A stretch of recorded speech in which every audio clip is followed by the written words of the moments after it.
de arrecadação e déficit público. Ela toma a decisão de baixar o preço da energia. Isso cria também uma série de problemas no setor energético.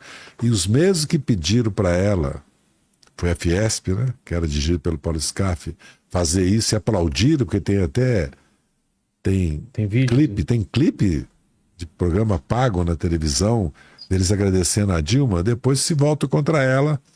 E ela, na verdade, por que você acha que a Dilma não caiu pelos defeitos dela, ela caiu pelas qualidades. Lógico que tinha erros do governo dela, você podia fazer oposição, tudo, mas criaram uma desestabilização do governo dela para fazer o impeachment dela, para dar um golpe de Estado, porque foi um impeachment jurídico parlamentar, mas foi um golpe de Estado. Não tinha nenhuma razão, ela tinha que se governar até 18 e ter eleição 18. O que aconteceu? O Temer assumiu. O Temer governou o Brasil? Não. Não, mas foi feito reforma trabalhista, previdenciária. Foi feito sim. Mas o Temer saiu com 91% de reprovação. Ele passou o tempo todo vendo a maneira de impedir que a Câmara autorizasse ele ser processado e sofrer impeachment. E depois acabou sendo preso, inclusive, uma violência contra ele, né? Aquilo ali foi o auge das arbitrariedades da Lava Jato, que estava virando quase uma ditadura já, né? Aquela farsa de delação dos irmãos Batista, aquela prisão do Temer em plena rua, do Moreira Franco, aquilo, o ponto que chegou isso, né? Mesmo aquela condução coercitiva do Lula, você leva uma pessoa à condução coercitiva quando ela se nega a depor 2 vezes. Eles fizeram aquilo com o Lula. Tudo era feito para desmoralizar você, o teu eleitorado, a tua base política e social, e para te quebrar psicologicamente. Por isso que um dia o ministro Gilmar Mendes disse que aquilo era tortura psicológica, né? Que a Lava Jato tinha transformado um instrumento de tortura psicológica. Então eu acredito que agora mesmo está sendo publicado um livro, Dilma contra os bancos, né? Contra o PIB, porque a Dilma ela traz o juro, a taxa Selic a 2%. E o Brasil passa a ter quase juro negativo, né? Hoje, o principal problema do Brasil hoje é juro e concentração de renda e a estrutura tributária, porque hoje quem paga imposto é a grande massa de trabalhador. E o Haddad teve aqui, até perguntei para ele, né? Ele era tão crítico com o outro presidente do Banco do Brasil por causa dos juros, aí do BC. E agora mas juros altos também. Eu não só já critiquei, como já escrevi vários artigos criticando. Mas e aí? Qual que é Não, o problema do BC é que é uma porta giratória com o mercado financeiro, entendeu? E o Senado da República tem uma maioria de centro-direita. No Banco Central, né? Tem uma maioria. O que acontece?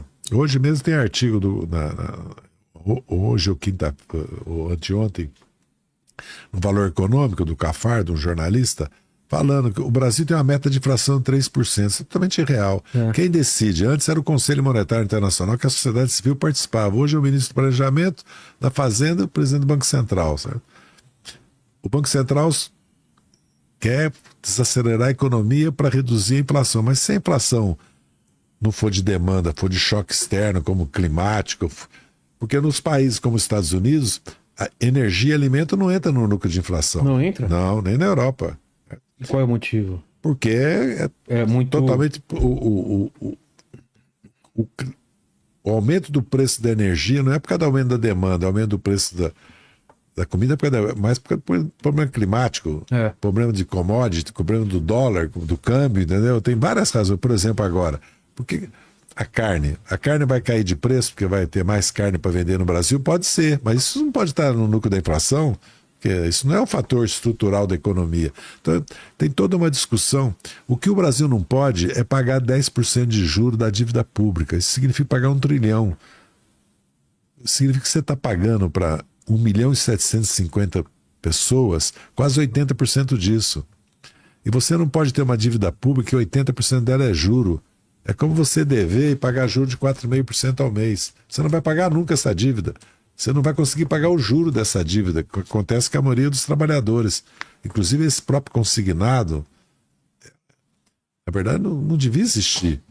Porque eu sou um servidor público, você me empresta, você desconta na minha folha, é seguro que você vai... E você me cobra 30% de juro?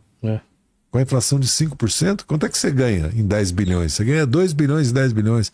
Então, cada 5 anos você dobra o teu capital. Pois é, mas em cima dessa pergunta até eu queria falar que muitas alas da esquerda, né, elas denunciam esse lobby dos bancos para manter os juros altos, porque mesmo depois de indicar o presidente do Banco Central, o governo não quebra esse lobby, não tem como. A força do capital financeiro, você viu a força que eles tiveram, porque eles quase destabilizaram a economia, com aquele aumento do câmbio de uma hora para outra, a guerra política com o governo. Quando o dólar bateu quase 6. Quem controla o mercado são essas setes. Né? Porque o que está acontecendo no Brasil hoje? Se você abrir o jornal, você vai ver lá. IPCA mais 15%. Então tá pagando 21%, 22% pelo teu dinheiro. Como é que ele pode baixar a Selic? Ele quebra se baixar a Selic. Se a Selic baixar de 15 para 7,5%, como é que ele vai continuar pagando 23%? Então o país está vivendo uma armadilha, que é essa armadilha financeira do governo dever 9 trilhões, pagar 1 trilhão de juro por ano, e esse dinheiro ir para 1% da população, praticamente a maioria desse dinheiro. Porque existem outros 15 milhões de brasileiros que aplicam fundo previdenciário, fundo de pensão, aplica dinheiro em renda fixa, mas isso aí é 15 milhões de pessoas que ficam com 10% desse dinheiro, entendeu? Não fica com a maioria. E ao mesmo tempo eles não querem pagar imposto. Então nós pagamos imposto de IVA, pagamos a Previdência, pagamos imposto de renda, passou de 27,5%, certo? E lucro dividendo, que recebe 1 trilhão por ano de lucro dividendo, não paga imposto, sendo que 400 mil pessoas recebem 500 bilhões e não pagam imposto. E o imposto de renda acima de 6 mil reais é mesmo a alíquota. Lembra que era 45% a alíquota de imposto de renda, foi o Fernando Henrique que diminuiu essa alíquota de 45%.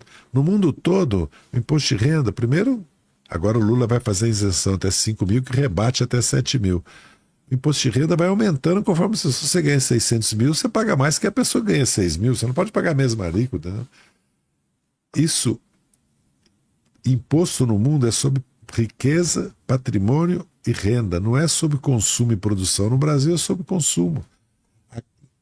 Na luz, na água, no transporte e na energia, 40% é imposto. Aí a massa de trabalhador paga.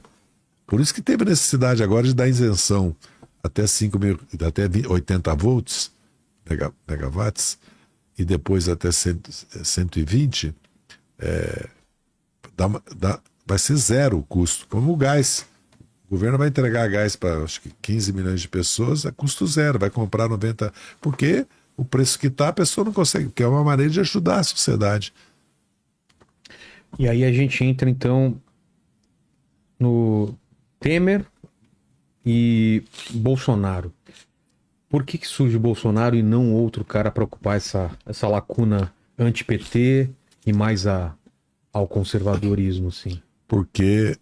Você via nele essa figura? Vocês tinham essa noção? Não, mas quando ele começou a andar pelo Brasil, eu pelo menos, porque o meu filho me mandava as fotos dele nos aeroportos do Paraná chegando, e tinha uma massa de jovens aí começaram a perceber que...